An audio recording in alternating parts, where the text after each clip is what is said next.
The Rock Island National Cemetery paid tribute to a Civil War-era regiment this morning. A small crowd gathered to honor the soldiers of the 108th United States Colored Troops, or the USCT. The group was organized on this day back in 1864 in Louisville, Kentucky, and was comprised of formerly enslaved and free black men. The 108th was eventually transferred to the Rock Island Prison Barracks as guards. 50 men from that regiment are buried on the arsenal.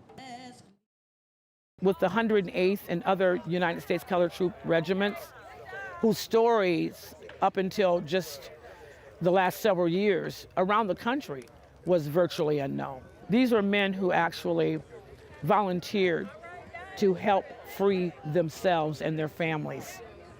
This is significant history. During this morning's ceremony, the crowd placed pink carnations on the men's graves. The flowers symbolized gratitude and a promise to never forget their service.